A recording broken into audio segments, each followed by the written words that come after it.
So many of our learners have comorbidities or multiple diagnoses, such as anxiety and ADHD. These overlapping challenges can make day-to-day life feel very overwhelming for both the kids and the adults supporting them. So, what are some actionable strategies that we can use to aid in supporting learners with anxiety and ADHD in ABA?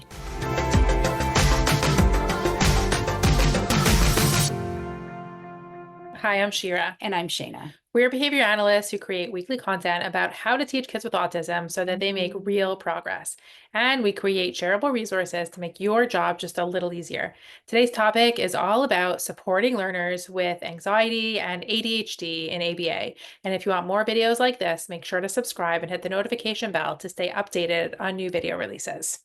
So, we were talking just before this podcast about circular arguments and things that basically play into each other. So for instance, sometimes when I'm really stressed at work, I can't sleep at night. And then my lack of sleep affects my performance at work the next day, and I get more stressed because things aren't done. But because things aren't done, I can't sleep at night. And they both feed into each other. Likewise, you've got medications that can interact with each other if you're taking many medications. Or, I might not be able to work out because I have a backache, but yet my backache gets worse because I can't work out. So all of these things affect each other, and it can lead to lots of other different issues.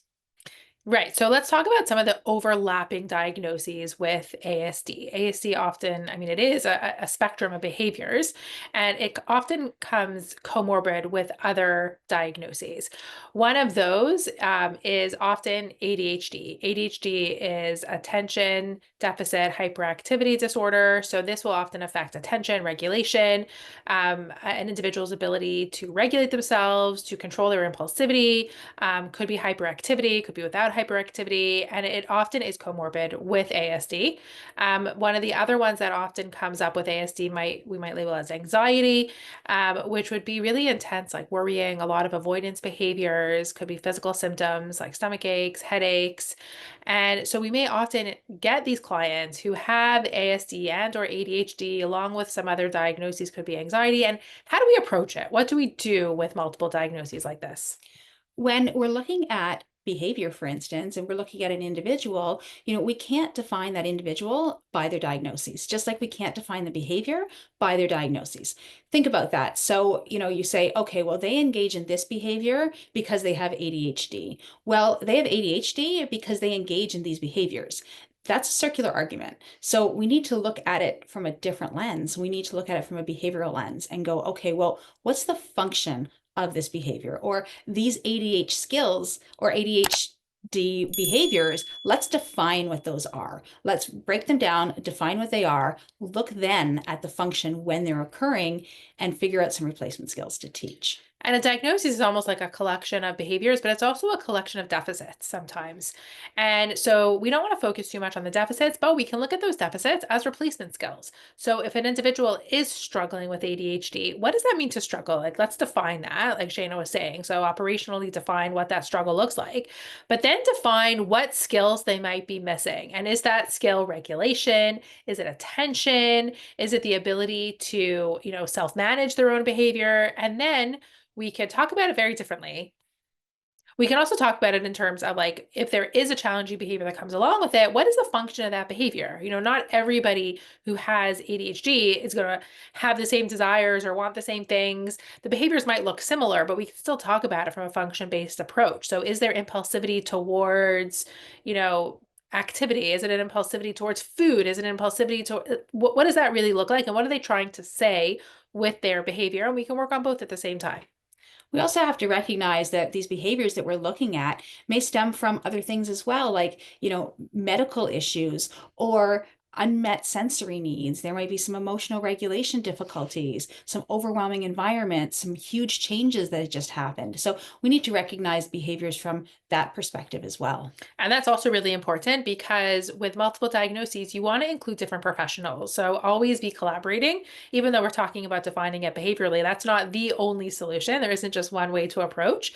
And so you want to make sure that you're inviting other professionals for your collaboration, whether that's, a medical doctor or a social worker worker or a speech pathologist or an OT, they'll have really important insight into some of these components. We're just saying, as behaviors, how are we going to approach it and what value can we add to this situation?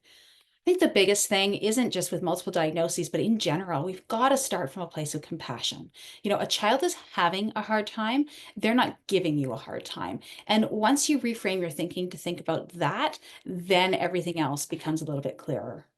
We're going to actually get a lot deeper into anxiety on our webinar on March 20th at 12 p.m. We're going to be talking all about like a behavioral approach to anxiety, how we can really treat that, like we were saying earlier, like trying to avoid that circular reasoning and looking at it from a more behavioral approach. But essentially, anxiety is like an overgeneralization of rules. We're going to talk about RFT and how that applies. But when those rules are keeping you from enjoying the things that you love, it starts to negatively reinforce the avoidance. So you start to avoid more things, and that becomes negatively reinforced, and it kind of is this cycle. And you should definitely join us for that. See you on March 20th. So let's just discuss some strategies in general for those people who are listening to this podcast. Right, because like we were saying, we can't always control a behavior if it is due to a diagnosis, but we can always provide strategies and be as proactive as possible. So, like we said earlier, the most important thing is compassion, building a really strong relationship. Having that relationship with the individual that you're working with will really go a long way, especially with kids who, are a little bit more anxious or are a little bit more impulsive. Making sure that we're coming at it from a place of compassion. And when we're thinking about anxiety, sometimes people have anxiety because they can't predict their environment. So if we can create a predictable environment, then that'll go a long way in decreasing that anxiety. So what I mean by that is creating some visual schedules, letting them know what's happening in their day.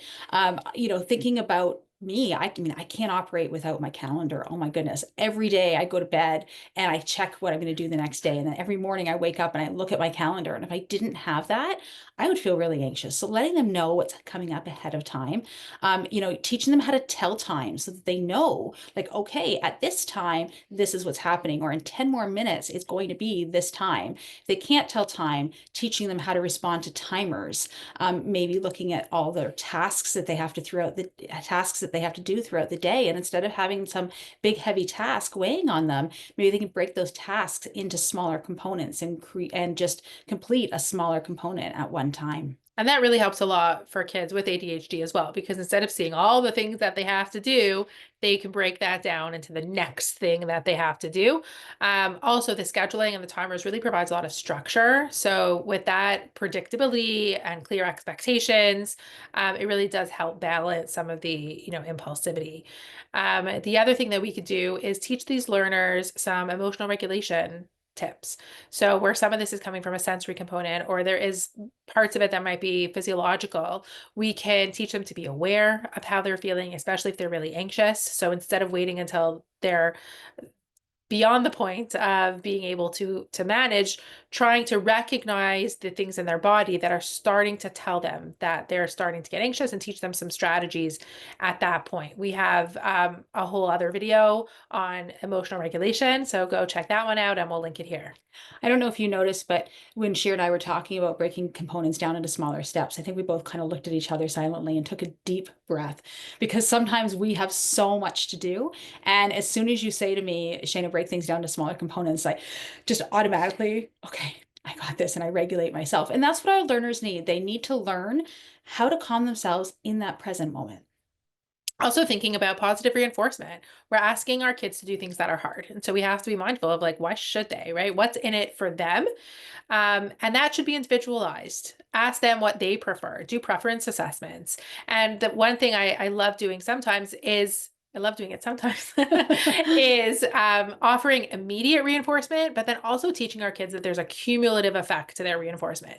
So we're celebrating those small successes, but also they can add up to like really big wins, because sometimes we get so caught up in like, our token boards go through about 20 to 30 minutes and like we forget about it. But we forget to reinforce our kids for like, look how far you've come.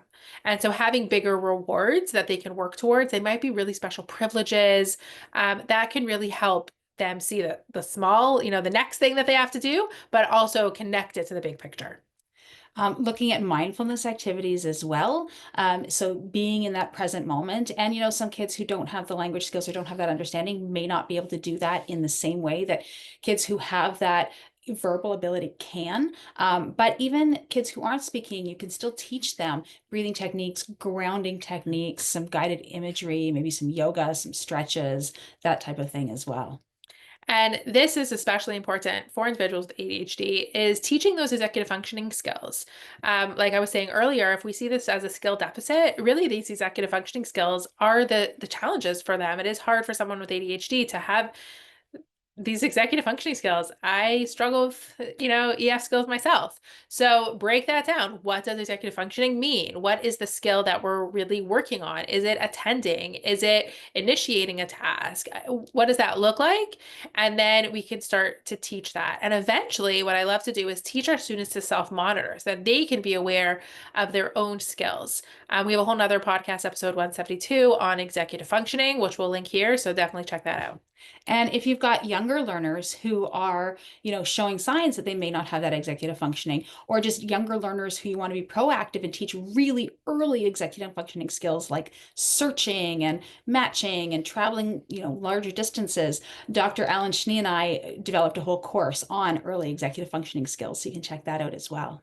And we mentioned earlier the importance of collaboration with other professionals, also with the families, making sure that you're checking in with families and offering support if they are interested in coaching, and then also bringing in those other people within the family to really bridge all of these suggestions and have consistency. So for more information on supporting kids with anxiety and ADHD, click the link in and around this video or in the description to join our next live CEU.